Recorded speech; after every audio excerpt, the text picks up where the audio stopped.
Hi, welcome to the podcast, The Resolute. I'm no longer the guest host, I'm the host, Anam Hussain.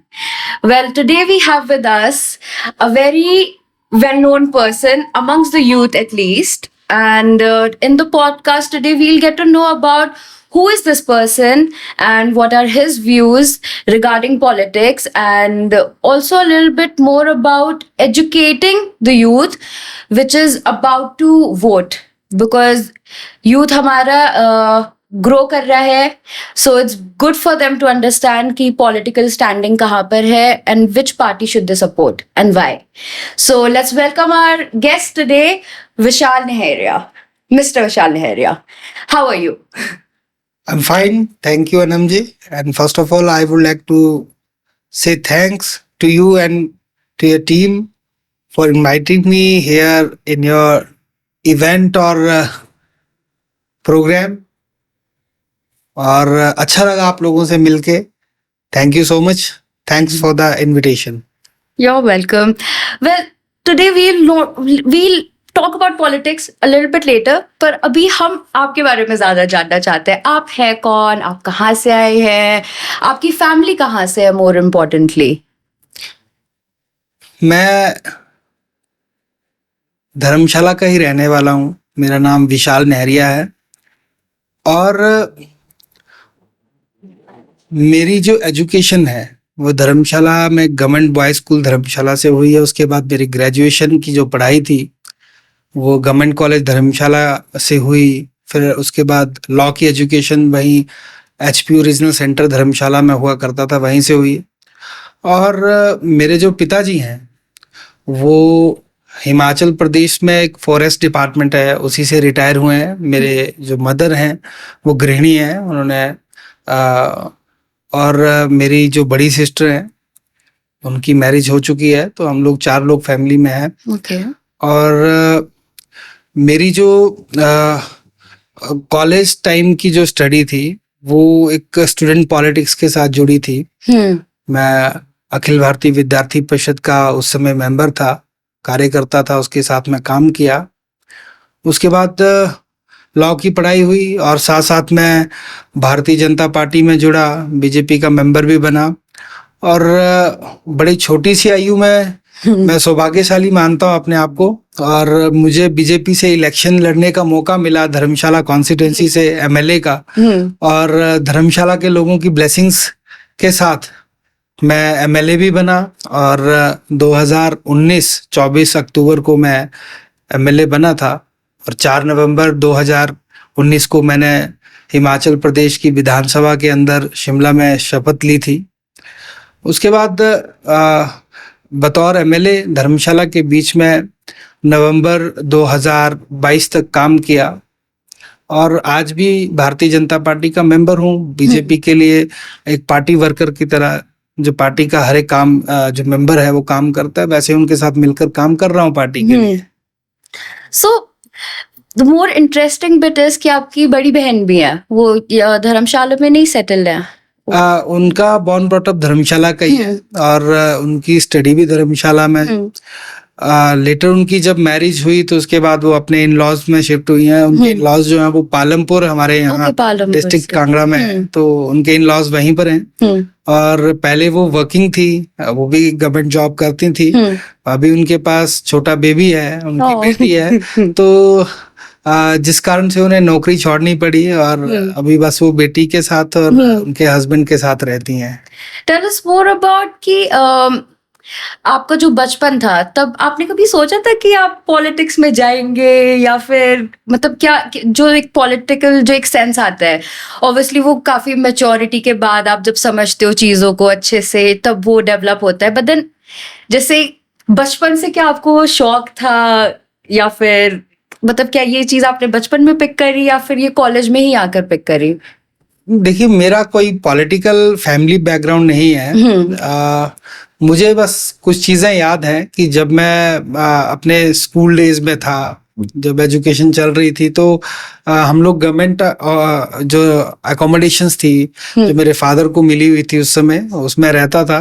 तो उसकी location धर्मशाला में चिलगाड़ी नाम से जगह है। तो वहां पर चिलगाड़ी में रहते थे हम लोग। तो चिलगाड़ी में एक सर्किट हाउस है। तो अक्सर हम लोग जब वहां पर रहते थे तो कई बार ना हुटर के साथ वहां पर कारकेड निकलते थे, लीडर्स आते थे। तो हम लोग देखते रहते थे कि यार लीडर्स आ रहे हैं, यहाँ पर धर्मशाला में रुक रहे हैं, क्योंकि सर्किट हाउस में उनका नाइट स्टे होता था। तो अक्सर उनको देखते रहते थे। बट वो थोड़े टाइम के लिए हम लोग देख पाते थे, क्योंकि उसके बाद जब यहाँ पर सेशन होता था धर्मशाला के बीच में, तभी ज्यादातर आना होता था। पर ऐसा कोई हमारा इंटेंशन नहीं था, मेरा तो पर्सनली था ही नहीं, क्योंकि कभी ऐसी चीजों पे हम लोग सोच नहीं पाए।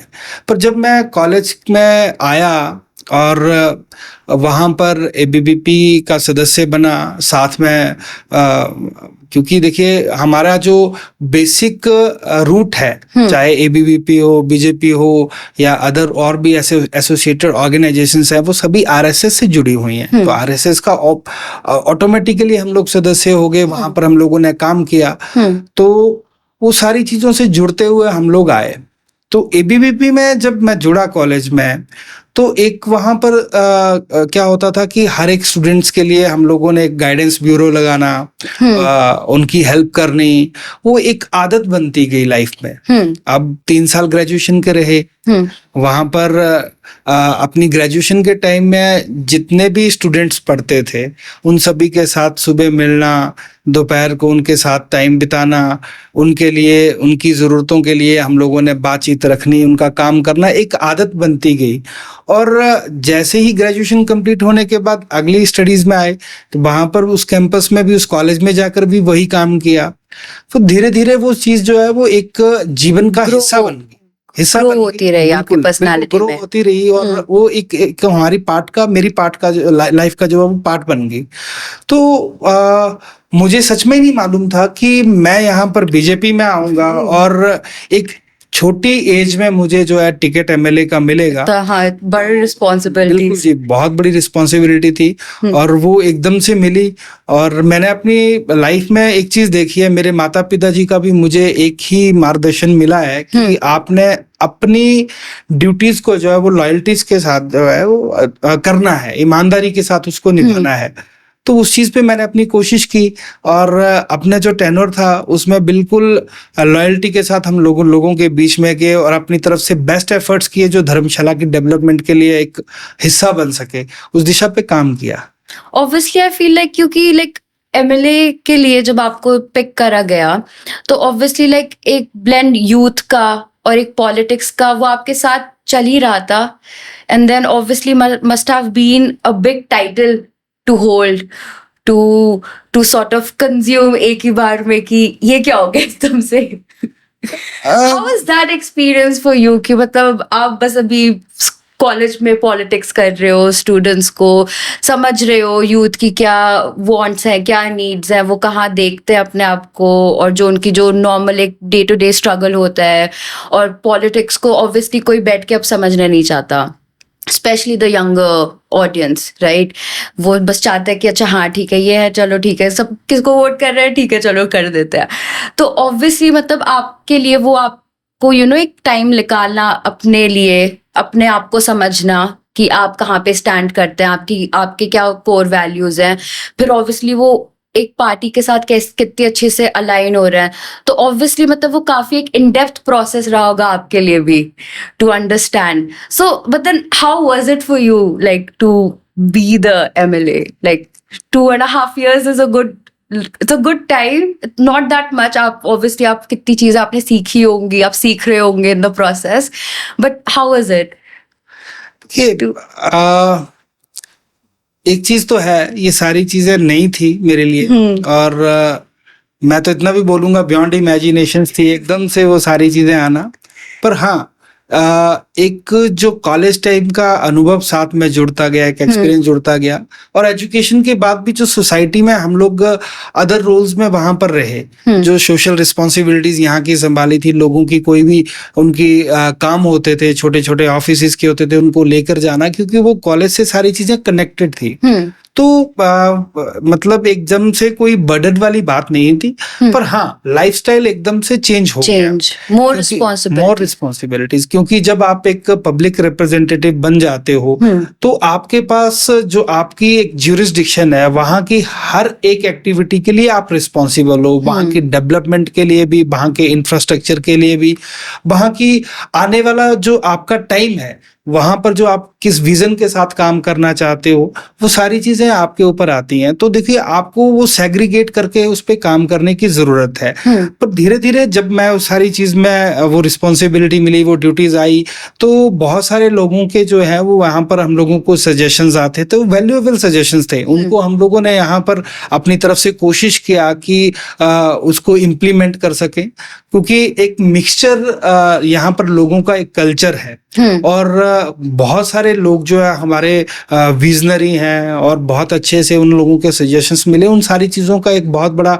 मेरी लाइफ में एक बैकअप जो था वो था, और उस बैकअप के सहारे हम लोग चलते गए। टाइम टू टाइम जब डेवलपमेंट को लेकर बात हुई तब भी उन्होंने अपने आइडियाज को दिखाया, और किस तरह से एक अच्छा इंफ्रास्ट्रक्चर हम लोग यहाँ पर बनाएंगे। देखिए सबसे बड़ी बात ये थी कि honourable prime minister Narendra Modi ji का एक विजन था, उनके सहयोग से हम लोगों को धर्मशाला में स्मार्ट सिटी मिली थी। स्मार्ट सिटी के प्रोजेक्ट्स को हम लोगों ने इम्प्लीमेंट करना था, उसको एक डायरेक्शंस देनी थी, उस पर काम किया। साइमल्टेनियसली यहाँ पर हमारे धर्मशाला में एक आपका जो रूरल एरिया है वह भी है। रूरल एरिया में कोई डेवलपमेंट की नाम की चीज नहीं थी, तो उस दिशा में भी काम करना शुरू किया। तो लोगों के आइडियाज जो थे वो साथ में हमारे थे, जिसके साथ साथ हम लोग चलते गए। लाइफ में एक डे बाय डे जो है वो परिवर्तन आता गया, और अच्छी बात ये थी कि लोग साथ खड़े थे तो उनके आइडियाज के साथ मैं चलता गया। अगर लोग साथ नहीं होते, आइडियाज नहीं होते, तो डिफिकल्ट हो जाता अपने आप में। पर वो सारी चीजें मिली जिनके साथ साथ मैं चला, और मुझे लगता है कि अच्छा लगा, और मुझे सच में ही एक बहुत खुशी हुई जिस दिन मैं एमएलए बना। उसके बाद जिस तरीके से काम करना, धीरे धीरे एक्सपीरियंस लेना, एक अच्छा एक आदत बन चुकी थी जीवन में। लाइक आपके पूरे एक्सप्लेनेशन से लाइक इट्स मोर लाइक कि जब पीपल ग्रो करते हैं और उनको एक वो प्लेटफॉर्म मिलता है कि जहाँ पे वो अपने आप को, अपनी ज़रूरतें एक्सप्लेन कर पाए, then the party also grows, the people also grow. So I feel like एक काफ़ी अच्छा टेंजेंट मिल गया था आपको वहाँ पर, कि जहाँ पे आपके साथ लोग भी थे और आप खुद भी लाइक मतलब आप you didn't feel alone in the process to grow, to nurture your own self and the people. Well, a lot of serious talk. अब थोड़ा सा पार्टी के बारे में बताइए। How was कॉलेज लाइफ का पार्टी सीन, या फिर अगर आपने कोई और एक्टिविटीज करी besides being student politics? देखिए पार्टीज सबसे बड़ी बात है कि जब मैं अपना स्कूलिंग कंप्लीट करने के बाद कॉलेज आया था, तो आप उस समय क्या होता था कि माता पिता को, पेरेंट्स को यही टेंशन होती थी कि बच्चे बिगड़ ना जाएं। सभी के पेरेंट्स की होती है। तो हमें मतलब पैसे नहीं देते थे पैसे नहीं देते थे, और उस समय मुझे याद है कि बड़ी मुश्किल से लड़ झगड़ के मांग के जो थे 200-300 रुपए मिलना। फिर लेटर वो जब सेकंड ईयर में आए तो 500 रुपया जो पॉकेट मनी मंथली शुरू कर दी। तो वो 500 रुपये कंट्रीब्यूट करना हम लोगों ने, थोड़े थोड़े दोस्तों ने मिलाना, कभी बिल्कुल। तो वो इकट्ठे करके फिर हमने क्या करना, कैंटीन में चाय समोसा यही पार्टीज हमारी होती थी सारी चीजों में। पर थैंक्स टू द पेरेंट्स, अगर सच में ही हम लोगों के ऊपर इतना वो नकेल ना कसी होती तो शायद हम लोग कहीं और दिशा में चले जाते। तो पेरेंट्स की एक जो एक वो चिंता होती है वो जायज है किसी भी पेरेंट्स की। तो मैं अपने माता पिता का इस सारी चीज के लिए बहुत सम्मान करता हूँ, हमेशा उनका आभारी हूँ। उनका मेरे जीवन में बहुत बड़ा मार्गदर्शन रहा है, और ये हर एक व्यक्ति, हर एक जो इंडिविजुअल है उसकी लाइफ में उसके पेरेंट्स का बहुत बड़ा रोल होता है। ऑब्वियसली वो गाइडेंस होनी चाहिए। तो पार्टीज तो वहीं तक हमारी सीमित थी। पर देखो मैंने आपको बोला कि एक स्टूडेंट पॉलिटिक्स में एक्टिविस्ट होने के नाते उस समय भी हमारे पास एक रिस्पॉन्सिबिलिटीज होती थी। क्योंकि जिस ऑर्गेनाइजेशन के साथ हम लोग जुड़े थे उस ऑर्गेनाइजेशन में अलग अलग सेगमेंट्स की हम लोगों को रिस्पॉन्सिबिलिटी मिलती थी। पहले मुझे सेक्रेटरी बनाया गया, द्वारा प्रेसिडेंट बनाया गया, फिर द्वारा वहाँ पर स्टूडेंट टाइम में ही जो जब मैं अपनी लॉ की स्टडी कर रहा था तब मुझे प्रेसिडेंट का इलेक्शन भी कंटेस्ट करने का मौका मिला, वहाँ पर प्रेसिडेंट भी बना। तो वो सारी रिस्पॉन्सिबिलिटीज हमारे साथ साइमल्टेनियसली काम कर रही थी, जो हमारी दिशा को जो है वो एक अच्छे राह में लेकर जा रही थी। तो एक बहुत अच्छा एक्सपीरियंस वहाँ से मिला है। और दोस्ती बहुत ज़्यादा थी, मेरी दोस्त बहुत ज़्यादा थे, और उन दोस्तों का बहुत बड़ा सहयोग मेरी लाइफ में मिला वहाँ स्टूडेंट लाइफ से ही। और आज भी उन दोस्तों का एक सपोर्ट रहता है इमोशनली, वो आज भी हमारे साथ खड़े हैं। जब कभी उनका फोन आता है तो मुझे एक अलग सी ही एनर्जी मिलती है कि नहीं, दोस्त का फोन आ गया। तो दोस्त आपकी जीवन में अच्छे दोस्त होना बहुत जरूरी है जी। मेरे सभी दोस्तों ने मुझे बहुत पॉजिटिवली सपोर्ट किया, उनका मैं आभारी हूँ लाइफ टाइम, और जब भी उनको जरूरत पड़ेगी तो ऑब्वियसली मैं उनके साथ खड़ा हूँ। तो ये सारी चीजें जो है वो अपने मेरी लाइफ का बहुत बड़ा हिस्सा है। वो पार्टीज आपने जो बताई किस तरीके से हम लोग करते थे, वो सारी चीजें वो अपनी कॉलेज की फर्स्ट ईयर और सेकंड ईयर से लेकर आखिरी की पढ़ाई तक वैसी ही चलती आई। तो एक बड़ा अच्छा एक्सपीरियंस उसमें रहा। और मुझे लगता है कि उसमें चाहे जो भी जितने भी हमारे दोस्त थे, एक हमारा इमोशनली बॉन्ड बहुत ज्यादा था एक दूसरे के साथ। हम लोग एक दूसरे को सपोर्ट करते थे एजुकेशन में भी और ऑर्गेनाइजेशन में भी, किस तरीके से हम लोगों ने आगे बढ़ना है जब इलेक्शन होंगे, क्योंकि स्टूडेंट पॉलिटिक्स में भी इलेक्शंस होते थे हमारे टाइम। तो हाँ बिल्कुल, तो प्रेसिडेंट का भी होना है, वाइस प्रेसिडेंट का भी होना है, जनरल सेक्रेटरी है, उसके बाद अलग अलग डिपार्टमेंट के रिप्रेजेंटेटिव्स हैं।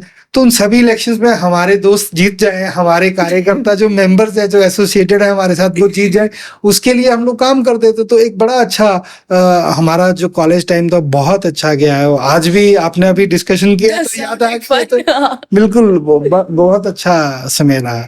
क्योंकि मतलब it's good to have life long friends जिनके साथ आप एक वो बॉन्ड स्ट्रांगली शेयर करते हो कि डजेंट मैटर कि आप कहाँ पे क्या कर रहे हो, यू कैन स्टिल बस एक बार कॉल कर रहा हो, फिर बस बात करी, एवरीथिंग इज फाइन।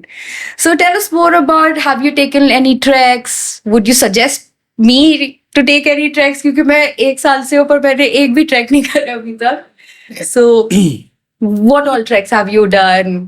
देखिए, मुझे धर्मशाला में जब भी मौका मिलता है तो मैं पैदल चलने के लिए बहुत खुश रहता हूँ।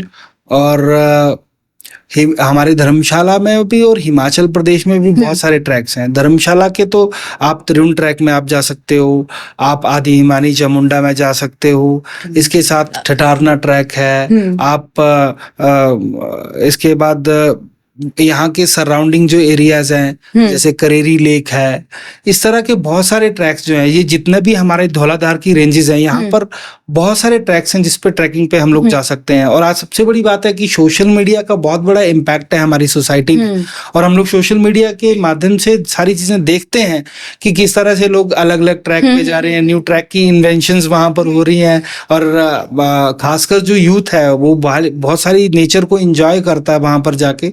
तो आपको जाना चाहिए। शुरुआत तो मुझे लगता है कि त्रिउंड से करिए, काफी फेमस ट्रैक है, इजी ट्रैक है। हाँ, क्योंकि जितने भी हमारे ऑल ओवर वर्ल्ड और ऑल ओवर इंडिया से जहां से भी जो भी टूरिस्ट आते हैं वो उस ट्रैक पे तो जरूर जाते हैं। तो आप वहां से शुरू करिए। जब आपकी लाइफ का हैबिट बनेगा तो ऑब्वियसली नेक्स्ट ट्रैक आपको सामने दिखना शुरू हो जाएगा। तो ये अच्छी बात है। ट्रैकिंग को लेकर यूथ का करेज होना चाहिए, क्योंकि आज की डेट में देखो हम लोग देख रहे हैं कि मेंटल एक्सर्शन बहुत ज्यादा हो गई है। तो कहीं ना कहीं उन सारी चीजों से, स्ट्रेस से पीछे हटने के लिए, स्ट्रेस से हम लोग स्ट्रेस में रह रहे हैं, इसलिए ट्रैकिंग जो है वो आपकी लाइफ का अगर पार्ट होती है तो बहुत अच्छी बात है। मैं त्रिउंड भी गया हूँ। अभी रिसेंटली 2 महीने पहले मैं आदि हिमानी चामुंडा में गया था। अभी लास्ट वीक मैं चंबा जाकर आया हूँ। लास्ट ईयर मैं चंबा में, अभी पिछले साल कुगती ट्रैक है, वहां पर बहुत फेमस टेम्पल है वहां पर, तो उस टेम्पल तक जाकर आया था। अभी बनी माता रिसेंटली लास्ट वीक में आपको बता रहा हूँ वहां पर गया था। तो वहां पर अभी रास्ता तो बन रहा है, पर अभी वहां पर स्लाइडिंग हुई है बहुत सारी, तो रोड डैमेजेस थे, तो लगभग 8 किलोमीटर पैदल जाना पड़ा। तो अच्छा ट्रैक लगा, ठीक है। वो बहाने से अगर स्लाइडिंग नहीं होती तो फिर हम भी गाड़ी में जाते, पर स्लाइडिंग थी तो इस कारण से हम लोग वहां पर पैदल चले गए, तो काफी इंजॉय आया। तो अच्छी चीज है, ट्रैक्स हमारे लाइफ में अगर जुड़ जाते हैं, खासकर यूथ की लाइफ में, तो मुझे लगता है कि एक मेंटल पीस के लिए बहुत जरूरी है। ऑल्सो जब इतना ज्यादा सोशल मीडिया कंजम्पशन और ये सब कुछ है, तो आई फील लाइक अगर थोड़ा सा बाहर निकल के लोग खेले वेले, थोड़ा कूदे वूदे, तो obviously like it does affect your physical also, emotional, mental, all. Obviously देखो, आप देखो आज की डेट में जो हमारा मोबाइल फोन है या सोशल मीडिया के जो भी प्लेटफॉर्म्स हैं, उस पे कहीं ना कहीं हम ऑक्यूपाइड हैं। कई बार जब हम लोग देखते हैं घर पे कि छुट्टी वाला दिन है, तो बहुत सारे जो बच्चे हैं, हाँ, सब फोन, फुल डे जो है वो उस पे फोन पे ऑक्यूपाइड रहेंगे। एक जो फिजिकल एक्सरसाइज और फिजिकल गेम्स थी, वो सारी चीजें बंद हो चुकी हैं आज की डेट में। मोबाइल गेम्स का ज्यादा इम्पैक्ट चल रहा है, तो कहीं ना कहीं अगर इन सारी चीजों से हम लोग डाइवर्ट होते हैं, और ये जो ट्रैक वाला बोल रहे हो या ये ऐसी एक्टिविटीज जो है, एक अच्छा हिमाचल में तो और भी ज्यादा, like you have paragliding, water sports है पोंगडम पे, कि बिल्कुल है। You have like so much more to explore. ये आपने बहुत अच्छी बात बोली। देखो, ये हमारे टूरिज्म का बहुत बड़ा पार्ट जो है वो रोल प्ले कर रही है यहाँ पर। देखो, अभी इसको सेग्रीगेट करने की जरूरत है, और जब इसका सेग्रीगेशन हो जाएगा, वाटर टूरिज्म हो गया, स्पिरिचुअल टूरिज्म हो गया, आर्ट से रिलेटेड ज्यादा, एग्जैक्टली हम लोग टूरिज्म में एक अच्छा रोल प्ले कर सकते हैं। और देखो, मैं आपको एक बात बताऊं, आप आज की डेट में आप देखिए, एयर क्वालिटी इंडेक्स देखिए आप, अलग अलग स्टेट्स का बहुत बुरी हाल है। पर मैं दावे के साथ इतना कहता हूं कि जो हमारा धर्मशाला फ्रेश एयर है, और एयर क्वालिटी इंडेक्स यहाँ का बहुत रिफाइंड है। आप you will find definitely after Rishikesh, here in Dharamshala fresh air, और एयर क्वालिटी इंडेक्स जो है उसमें बहुत नॉर्मल है, अच्छा है। तो एक अच्छा एनवायरमेंटल जो है हम लोग यहाँ पर टूरिज्म डेवलप कर सकते हैं। मोर ओवर आप देखिए, हम लोगों के पास हर्बल टूरिज्म की बहुत बड़ी संभावनाएं हैं। इन सारी चीजों में हम लोग जोड़ सकते हैं सारी चीज को। सबसे बड़ी बात आपके साथ, पानीपुरी इतना बड़ा हब है for your tea estate and everything. Tea estate भी है। मैं आपको एक बात डिस्कस कर रहा हूँ। देखिए, शायद मुझे ये कहने में बिल्कुल हिचक नहीं होगी कि कैंसर जैसी ट्रीटमेंट के लिए भी हर्बल ट्रीटमेंट जो है हमारे ओनली धर्मशाला में दी जाती है, और अलग अलग पेड़ों से वो सारी वनस्पतियां और सारी औषधियां निकाल के वो दवाइयां यहाँ पर तैयार हो रही हैं। तो एक बहुत बड़ा अपने आप में ये हमारा धर्मशाला जो है वो रोल प्ले कर रहा है। तो मुझे लगता है इनको एक्सप्लोर करने की जरूरत है। और जिस तरीके से ये सोशल मीडिया का इम्पैक्ट भी, अगर इन सारी चीजों के ऊपर भी हमारा यूथ जो है वो आगे इनको प्रमोशंस दे, तो एक अच्छा रोल प्ले हो सकता है। पर वो प्रमोशंस तो करें, सोशल मीडिया का जो इम्पैक्ट है उस पे तो वो अपना रोल प्ले करें, पर इसके साथ में जो हम लोग बात कर रहे हैं, जो बेसिकली हमारा टॉपिक था कि ट्रैकिंग, वो ट्रैक आउटसाइड वो हमारे लाइफ का पार्ट जरूर होना चाहिए, must. Yeah, it's a must. Like I feel like it. Like there are so many kids. अब जब देखते हैं सब लोग बस, हाँ, like जैसा आपने बोला, सब बिल्कुल फोन पर, वो तो बिल्कुल गए कि सब लोग छुपन छुपाई पकड़ाई खेल रहे हैं। बचपन चला गया, गया बिल्कुल। बहुत सारी गेम चलती थी। हमें भी याद है कि कई बार हम एक ऊंच नीच का पापड़ा इस तरीके से खेलते थे, वो स्टेपिंग, बिल्कुल। और ये सारी गेम हमारे पार्ट थी। हम लोग को पिट्ठू मारने वाला भी खेलते थे। तो वो सारी चीजें खत्म हो चुकी हैं। अब अगर रहा है तो सिर्फ क्रिकेट, फुटबॉल, पर फिर भी बहुत सारी जो हमारी सोसाइटी में कुछ ऐसी एनजीओज है या कोई ऐसे एक ऐसी एजेंसीज हैं जो इन सारी चीजों के ऊपर काम कर रही हैं, और एक पार्ट उस पे जुड़ा हुआ है। पर मुझे लगता है फिर भी कुछ पार्ट जो है वो अनटच्ड है। तो उस सारी चीज के ऊपर हम लोगों को टुगेदरली काम करने की जरूरत है। ऑब्वियसली है, इन सारी अवेयरनेस जो है वो एक जरूरी है, और जब अवेयरनेस चलेगी, एक ड्राइव चलेगा, तो रेवोल्यूशनरी उस पे एक रिजल्ट हम लोगों को देखने मिलेंगे।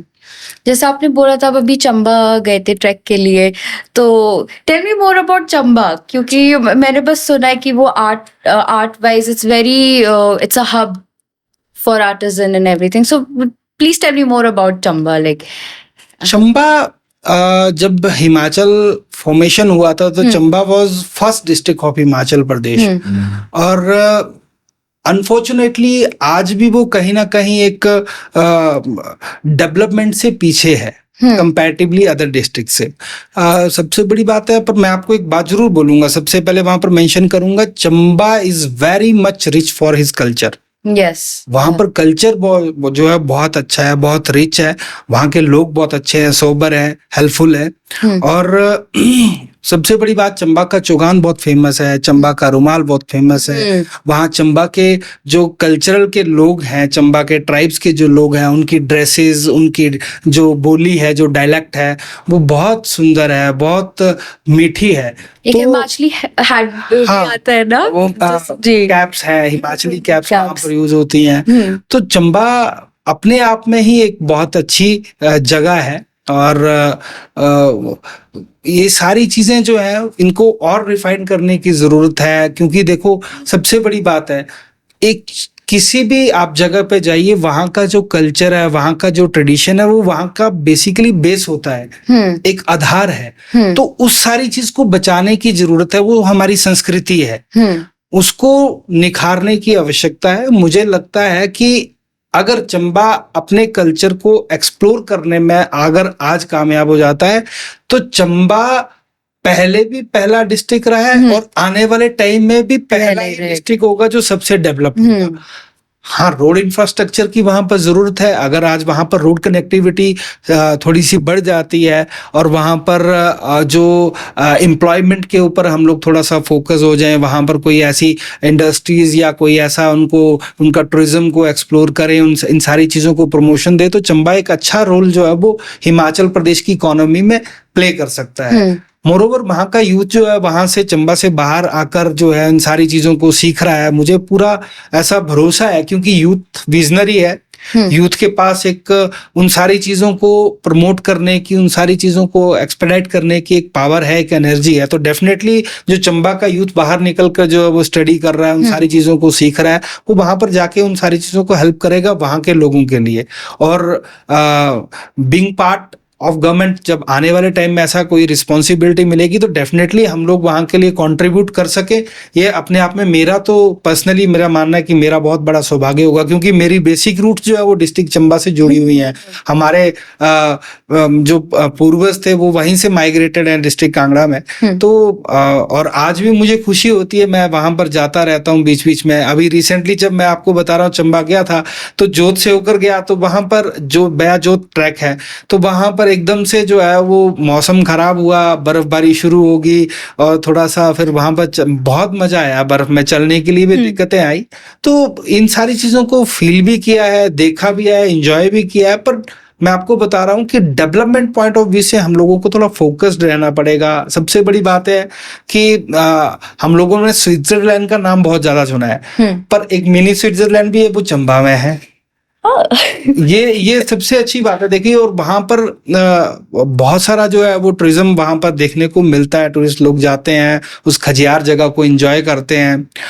काला टोप वहां पर है, जहां पर डीप फॉरेस्ट है, और ये वाइल्ड लाइफ सेंचुरी है।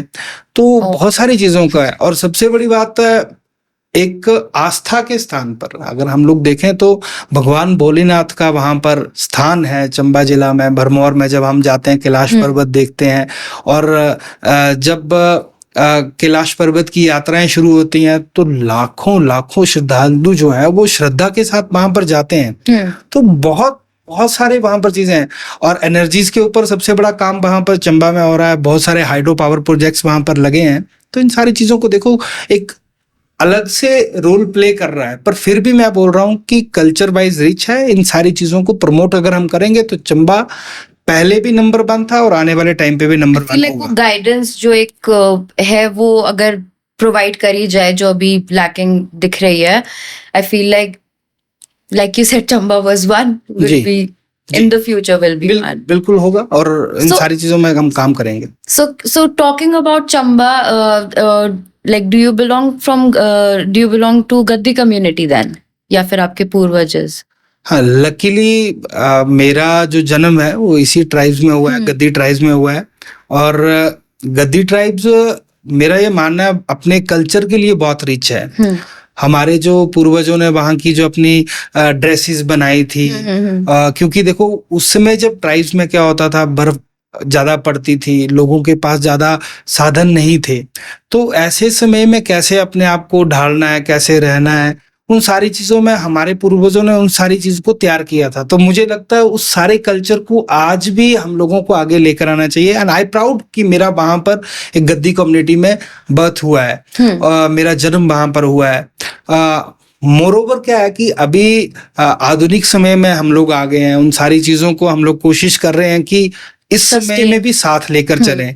देखिए सबसे बड़ी बात, आपने अपना वहां पर एक बोलने की जो बोली थी, बोली जिसको हम लोकल अपनी भाषा बोलते हैं, अपना डायलेक्ट, जो लोकल डायलेक्ट वहां पर हमारे पूर्वजों ने उसको बोलना शुरू किया उन सारी चीजों में। तो ये सारी चीजें अपने आप में दर्शाती है कि कल्चरली हम लोग, हिमाचल प्रदेश और हमारी कम्युनिटी भी जो है वो बहुत रिच है। इन सारी चीजों को हम लोगों को आगे साथ लेकर चलना चाहिए, एक्सप्लोर करना चाहिए। तो I feel personally very much proud कि इस कम्युनिटी में मेरा जन्म हुआ है। डू यू फील लाइक जैसे जो डेवलपमेंट्स और बढ़ रहे हैं, and obviously like people are looking outside for more better opportunities job wise and everything, do you think ये कहीं ना कहीं कम्युनिटी को इम्पैक्ट कर रहा है, या फिर उनके वैल्यू सेट को इम्पैक्ट कर रहा है, या फिर it's like any other thing कि आप अपना वैल्यूज को होल्ड ऑन करके यू हैव टू ग्रो, क्योंकि बाहर जब चीजें चेंज हो रही है then you need to change and you need to grow. तो अपना बेस कोई भी नहीं भूलता, और मुझे लगता नहीं कि कोई भूला भी है। हाँ, चेंजेस उसमें जरूर आए होंगे, वक्त के साथ सारी चेंजेस जो है वो आए होंगे, बट मैं ये जरूर बात आपसे कर रहा हूँ कि अगर उन सारी चीजों को रिवाइव करना है तो थोड़ा सा हम लोगों को एक स्ट्रगल की जरूरत है, एक मैसेज की जरूरत है, और एक उसको एक्सप्लोर करने की जरूरत है। और इस सारी चीज में देखो, जो आप बता रहे हैं कि कम्युनिटी से बाहर निकल कर या उस एरिया से बाहर निकल कर लोगों ने अपनी जॉब्स के लिए या अपने बिजनेस के लिए मेहनत करी है, डेफिनेटली करी है। आज सबसे बड़ी बात है, उसी ट्राइब से बहुत सारे आईएएस भी हैं, बहुत सारे एचएएस भी हैं, बहुत सारे बिजनेसमैन भी हैं। लोगों ने हर सेक्टर में अपने आप को कहीं ना कहीं प्रूव किया है। तो अगर वो सारे सेगमेंट जुड़कर जो है इन सारी चीज की एक्सप्लोरेशन के लिए काम करेंगे तो एक अच्छा रिजल्ट निकल कर आएगा। देखिए मैंने आपको बताया कि एक हिंदुस्तान जो है, हमारा जो भारत है, पूरे दुनिया में सिर्फ अपने कल्चर के लिए रिच था, और पूरा दुनिया जो है इसको कल्चर वाइज देखती थी कि भारत देश जो है वो कल्चर में बहुत रिच है, सोने की चिड़िया भारत देश को कहा जाता था। तो भारत में हर एक जो हमारा राज्य है, जो हमारी स्टेट्स हैं, वहाँ पर स्टेट्स में भी अपने आप में बहुत सारे जो डिस्ट्रिक्ट्स हैं, डिस्ट्रिक्ट वाइज अलग अलग कल्चर हैं। आप देखिए हिमाचल प्रदेश में जो 12 हमारे एडमिनिस्ट्रेटिव डिस्ट्रिक्ट्स हैं, वहाँ पर अलग अलग बोलियां बोली जाती हैं, अलग अलग हमारी वेशभूषाएं हैं, अलग अलग पहनावा है। आप लाहौल स्पीति में जाओगे तो वहाँ पर डिफरेंट है, आप किन्नौर में जाओगे डिफरेंट है, आप चंबा आओगे, पांगी में जाओगे, इन सारी जगहों पर, जो कांगड़ा में आओगे, हर एक जगह पे आपको एक अलग बोली और अलग पहनावा, अलग कल्चर मिलेगा। और ये हमारी पहचान है, हिमाचलियों की पहचान है। और मुझे लगता है कि अपने कल्चर के लिए हम लोगों को जो है कंट्रीब्यूट करना बहुत जरूरी है, यही हमारी पहचान है। और देखिए जिस तरीके से जो यूथ है अभी, जो हमारी करंट जनरेशन है, जो इन सारी चीजों के ऊपर काम करने की कोशिश कर रही है, कोई रील्स के माध्यम से कर रहा है, कोई अपना मैसेज दे रहा है, तो एक इम्पैक्ट उस चीज पे जा रहा है। उन सारी चीज की एक रिवाइव जो है वो होना शुरू हो चुका है। पर पुराने जो लोग हैं, जो अभी बुजुर्ग हैं, हो सकता है किसी की एज जो है वो 70 है, 80 है, 90 है, उनसे हम लोगों को इन्फॉर्मेशन लेना बहुत जरूरी है। उनके साथ कम्युनिकेशन जो है वो बहुत जरूरी है, ताकि उनसे कम्युनिकेशन करेंगे और कम्युनिकेशन करके जो हम लोगों को इनपुट्स मिलेंगे कल्चर के बारे में, वो हम लोग कहीं ना कहीं उसको इम्प्लीमेंट करने में कामयाब हो जाएंगे। तो एक कम्युनिकेशन गैप जो है हमारे बीच में नहीं होना चाहिए। ये मैं यहाँ मतलब अपने जो यूथ है, जो हम जहाँ पर भी सोसाइटी में मिलता हूँ, उनके साथ में ये कनेक्ट करने की जरूर कोशिश करता हूँ कि उन सारी चीजों के ऊपर आप कम्युनिकेशन के माध्यम से इंफॉर्मेशन गैदर करके उसको इम्प्लीमेंट कर सकते हैं। Because you do seem very well connected with the youth, and obviously like अब जब डेवलपमेंट की बात हो ही रही है तो last time when I visited Dharamshala was 2012, तो तब तो कोई कुछ डेवलपमेंट नहीं था, but then now that I have visited after so many years I see like कितना ज्यादा, not even just Dharamshala but Himachal has developed and grown, and there is so much more tourism, footfall, and also traffic. Also traffic. Also you see, क्योंकि जो भी एक positive चीज की जब growth होती है तो साइड बाय साइड एक नेगेटिव इम्पैक्ट भी कहीं ना कहीं पड़ता है. अब उसको कम करना या फिर उसको वेल मैनेज करना, obviously it's a different thought process. So what, like if you had to take a step into development, तो आप क्या क्या और चीजें डेवलप करेंगे और कैसे उनको डेवलप करेंगे? Like if you were to give your input, how would you do that? Anam ji, एक बात, बड़ी अच्छी बात आपने बोली कि किसी भी चीज के एक नेगेटिव या पॉजिटिव दो एस्पेक्ट्स तो रहते हैं. आप ठीक बात बोल रही हैं. जब आपने 2012 में देखा, जैसे आपने बताया, और जब अभी देख रहे हैं तो बहुत ज्यादा चेंजेस हैं. 2012 के बाद बड़े रैपिड चेंजेस जो है वो धर्मशाला के बीच में हम लोगों ने सामने देखे हैं. आज देखो कि वहां पर फुटवॉल, जो फुटपाथ्स हैं वो अच्छे बन चुके हैं. हमारे धर्मशाला के बीच में जो गवर्नमेंट स्कूल्स हैं, उन गवर्नमेंट स्कूल्स के अंदर जो है आज डिजिटली एजुकेट जो है उनको एजुकेशन मिल रही है. वहाँ पर स्मार्ट क्लासरूम्स वहाँ पर बनाए गए हैं, एलईडीज वहाँ पर लगी हुई हैं. तो एक चेंजेस तो आए हैं. उसके साथ साथ में आप इंफ्रास्ट्रक्चर को आप देखेंगे. आज अच्छी बात यह है कि पहले हम लोग छोटी छोटी गलियों में लाइट्स के लिए तरसते थे. आज हर एक गली में लाइट जो है उसकी कनेक्टिविटी देने की कोशिश जो शुरुआत हो चुकी है. हमारे टाइम में उस समय मुझे भी मौका मिला था. मुझे याद है, नंबर ऑफ क्वांटिटी याद रखूंगा तो 7300 लाइट्स जो है एक साथ इंस्टॉल करने का टारगेट लिया था. तो उसका फाउंडेशन वहां पर रखा था. आज वो लग रही है, टिल द डेट लग रही है. फिर हमने ये डिसाइड किया था कि हम लोग धर्मशाला के हर एक रोड्स के ऊपर जो है कैमरास लगाएंगे, ताकि जो एक चोरी का या कोई ऐसे एक्सीडेंट, बिल्कुल सेफ्टी वाइज जो है हम लोग वहां पर अपने आप को स्ट्रॉन्ग करें. ठीक है, तो वो सारी चीजों के ऊपर काम करने की शुरुआत की. इसके साथ साथ में टूरिज्म पॉइंट ऑफ व्यू से भी अपने एरिया को डेवलप करें. इन सारी दिशाओं पे हमने काम किया. जब धर्मशाला को ऑलरेडी पहले से ड्यू टू यहाँ पर दलाई लामा, हिज हॉलीनेस, और due to international cricket ground, ठीक है, इन सारी चीजों से एक एक्सपोजर ऑलरेडी मिला हुआ था. पर मुझे जब टाइम मिला तो 2-3 चीजें यहाँ पर जुड़ी. एक, मैंने वहां पर इंटरनेशनल फुटबॉल ग्राउंड का फाउंडेशन रखा. उसका काम चल रहा है, कंप्लीट होने वाला है. साथ में हम लोगों ने एक बड़ा अच्छा टूरिज्म को प्रमोट करने के लिए रोपवे यहाँ पर लगवाई. तो इन सारी चीजों का एक और धर्मशाला के साथ एक अट्रैक्शन जुड़ गई. आज इन सारी अट्रैक्शंस को देखने के लिए, धर्मशाला की नेचर को देखने के लिए देश भर से और दुनिया से लोग आ रहे हैं. तो कहीं ना कहीं ट्रैफिक इन्फ्लुएंस तो होगा ही होगा, ऑब्वियसली है. वो डिस्टरबेंस यहाँ पर तो खड़ी हुई है. तो अब इस दिशा में भी हम लोगों को काम करने की जरूरत है. क्योंकि जो अभी वॉकवेज हैं, ऐसे रोड्स के साथ में, वहां पर लोगों का चलना मुश्किल हो जा रहा है क्योंकि ट्रैफिक इतना ज्यादा है.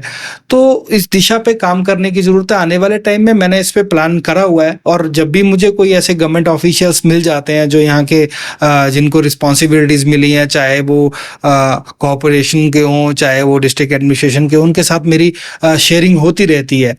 ट्रैफिक प्लान को लेकर हम लोगों को काम करने की जरूरत है. देखिए, धर्मशाला, मैंने आपको बताया, रैपिडली चेंजेस तो आए. यहाँ पर डेवलपमेंट हुई, ओवर कंस्ट्रक्शन यहाँ पर हो रही है. तो ऑब्वियसली है, यहाँ पर टेनेंट्स भी रह रहे हैं, जो लैंड ओनर्स हैं, जो हाउस ओनर्स हैं, वो भी रह रहे हैं. एजुकेशन वाइज देखें तो बाहर से भी डिस्ट्रिक्ट के लोग जो हैं, स्टेट भर से लोग जो हैं यहाँ पर एजुकेशन लेने के लिए आ रहे हैं. तो अपने आप में पॉपुलेशन तो यहाँ की बढ़ रही है.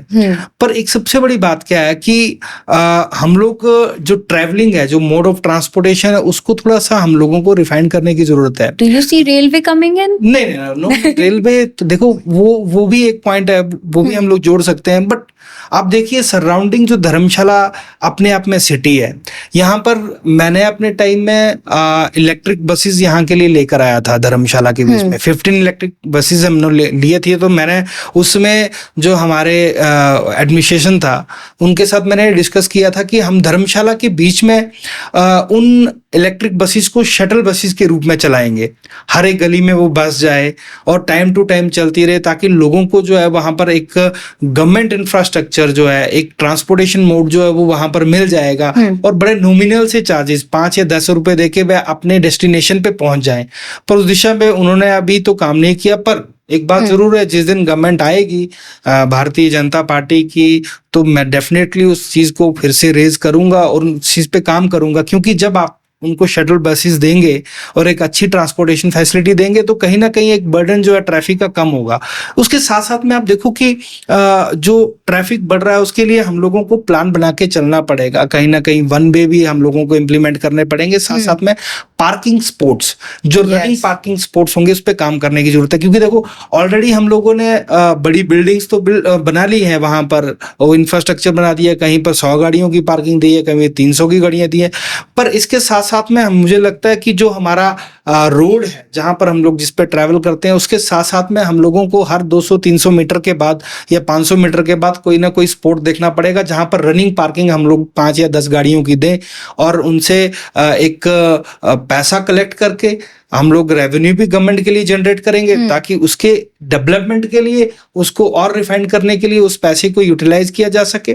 और साथ साथ में इसके साथ साथ में जो हमारा ट्रैफिक है उस पे भी बहुत बड़ा कंट्रोल जो हो जाए, ताकि लोगों को एक अच्छी फैसिलिटी धर्मशाला के बीच में मिले। तो इसको प्लानिंग को हम लोग लेके चलेंगे। जो ट्रेन का पॉइंट आपने जोड़ा, अभी रिसेंटली हिमाचल प्रदेश में देखिए आप, जो हमारी नैरो गेज है वो तो चलती है पठानकोट से लेके जोगिंदर नगर तक।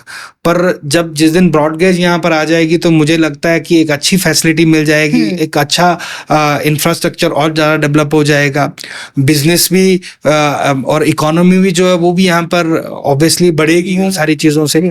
तो इन सारी चीज पे काम करने की जरूरत है। मुझे लगता है कि अभी जो बिलासपुर भानुपल्ली वाली ट्रेन है उसको हम लोग कांगड़ा तक खींच के ला सकते हैं। डेफिनेटली आने वाले टाइम में जो भी हमारे जनप्रतिनिधि होंगे उनके समक्ष, उनके माध्यम से ये इशू रेज करके जो है सेंट्रल गवर्नमेंट तक पहुंचाएं, ताकि इसका एक बेनिफिट जो है हमारे एरिया को मिल सके। मैं इस पे काम जरूर करूंगा और मेरा इंटरेस्ट रहता भी है कि एटलीस्ट हमारा जहाँ जो एरिया है, हमारा जो स्टेट है वो डेवलप हो, एक अच्छा इंफ्रास्ट्रक्चर हो, तो कम से कम लोगों को उसके बेनिफिट्स मिलेंगे और इकोनॉमी भी हमारी ग्रो होगी। और जो हम लोग सबसे बड़ा फेस करते हैं यूथ आज की डेट में, एम्प्लॉयमेंट, उसकी भी संभावनाएं जो है उससे बढ़ जाएंगी। वेल, एम्प्लॉयमेंट से याद आया, जो मोदी जी हैं उन्होंने ऑब्वियसली मैंने हर जगह देखा है ये tag Modi ji guarantees. I really want to know कि एक्चुअली हम यहाँ से शुरू करते हैं कि आप बताइए आपका experience meeting Modi ji, PM Modi ji for the first time. How was it? How was it to be a part of the legislative assembly? What did you feel? देखिए, मैं सच में बोलूं तो बहुत सौभाग्यशाली था वो मेरे लिए, वो दिन जिस दिन मुझे टिकट मिला एमएलए के लिए और इलेक्टेड मेंबर लेजिस्लेटिव असेंबली जाने का मुझे मौका मिला। उसके लिए थैंक्स टू पीपल ऑफ धर्मशाला। और उससे भी बड़ी बात, शायद मेरे जीवन में बहुत जल्दी 7 नवंबर आया जब 24 अक्टूबर को एमएलए बना 2019 में। तो 7 नवंबर 2019 को प्राइम मिनिस्टर नरेंद्र मोदी जी धर्मशाला में आए। एक बहुत बड़ा इवेंट यहाँ पर चल रहा था, तो उस इवेंट में आए और हमें वेलकम करने का मौका मिला। तो एक जो खुशी थी उस समय तो ऑनरेबल प्राइम मिनिस्टर से मिलने की, वो शायद मुझे लगता है कि एक कई बार कई ऐसे लाइफ के इंसिडेंट होते हैं, उसे बयां कर पाना, उसे एक्सप्रेस कर पाना एक मुश्किल हो जाता है। वो सारी चीज थी, एक बहुत बड़ा दिन था मेरी लाइफ का। और प्राइम मिनिस्टर नरेंद्र मोदी जी जैसे ही वहां पर आए उस इवेंट में, और हम लोग वहां पर लाइन पे खड़े थे मिलने के लिए, तो और सबसे बड़ी बात यह है कि जब वो मेरी टर्न आई उनसे मिलने की, जब लाइनअप थे हम लोग, तो वहां पर उनका थोड़ी देर रुकना हुआ, मिलना हुआ, उन्होंने मुझसे बातचीत करी।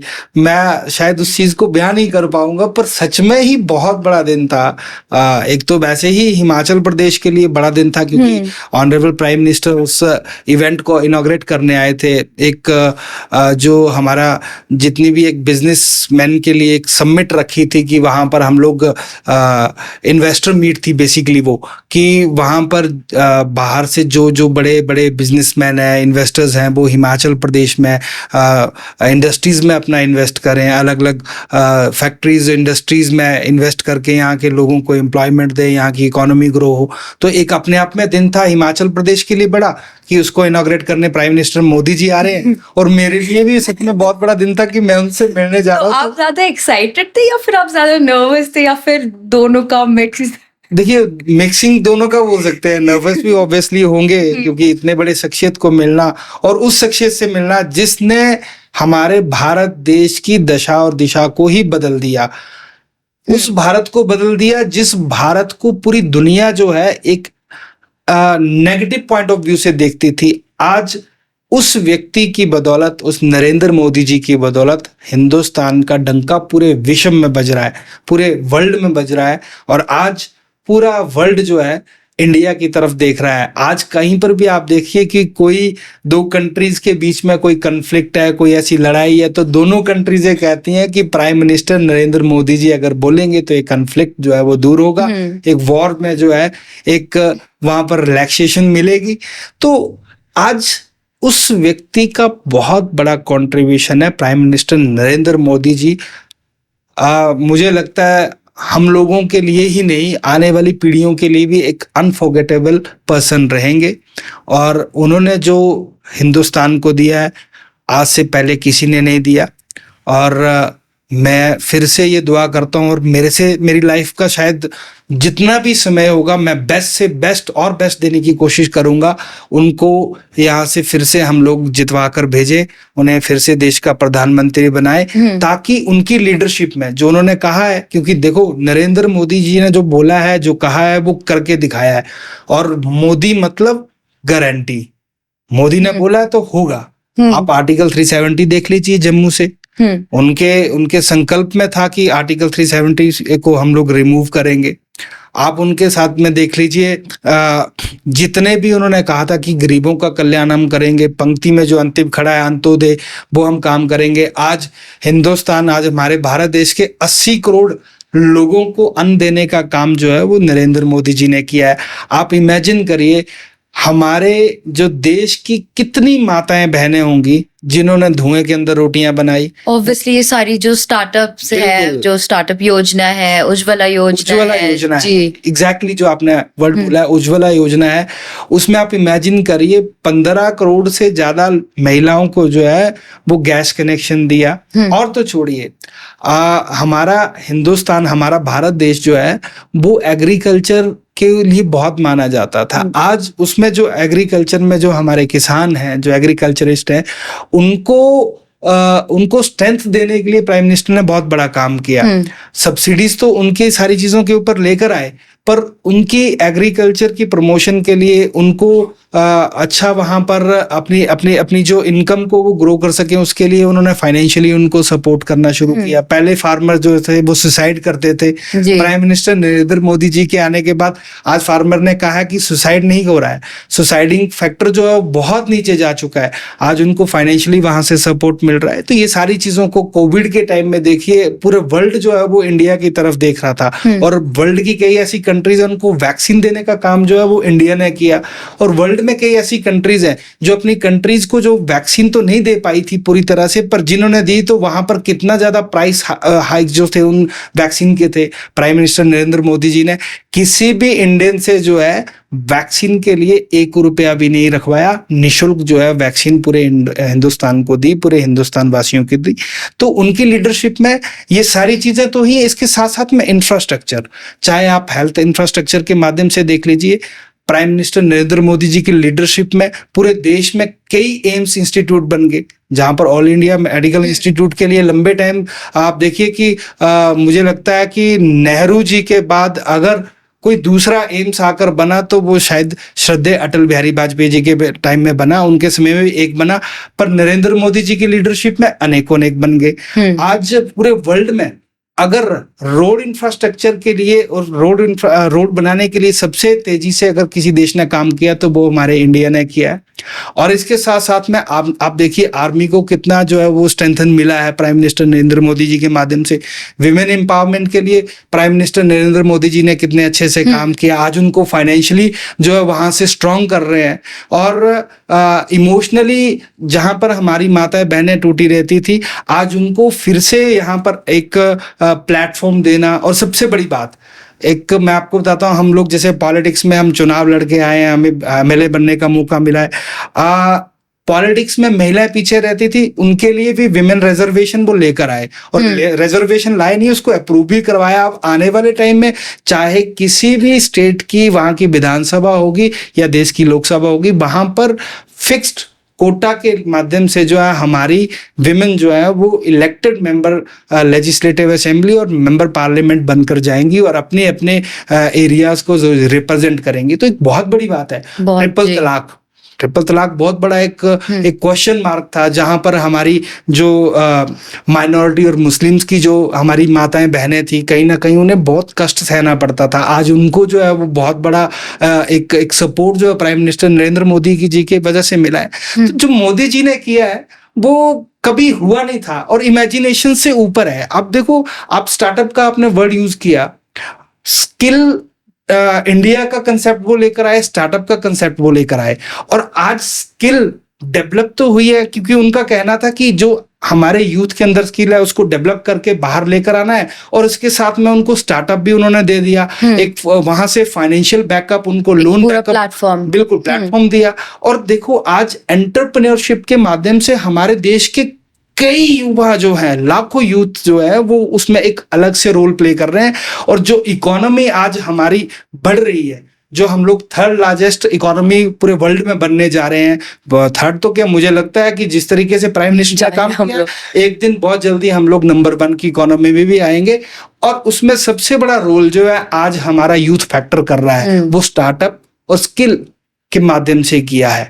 तो एंटरप्रेन्योरशिप में बहुत बड़ा रोल जो है हमारा यूथ फैक्टर आने वाले टाइम में निभाएगा। पर क्रेडिट बिहाइंड द कर्टन और सामने भी, चाहे सामने है चाहे पीछे, एक आदमी ने इसमें रोल निभाया है, वो है श्रीमान नरेंद्र मोदी जी। और वो मेरे लिए भी और पूरे हिंदुस्तान वासियों के लिए बहुत महत्वपूर्ण है कि ऐसे व्यक्ति को जो है हम लोग बार बार मौका दें, ताकि उनकी लीडरशिप में जो 2047 तक उन्होंने बोला है कि देश को विकसित करना है, डेवलप करना है, डेफिनेटली होगा। क्योंकि मोदी ने जो कहा है वो करके दिखाया है। मोदी मतलब गारंटी। तो ये है वो टैगलाइन जो उधर उधर जा रही है, इसका मतलब ये है।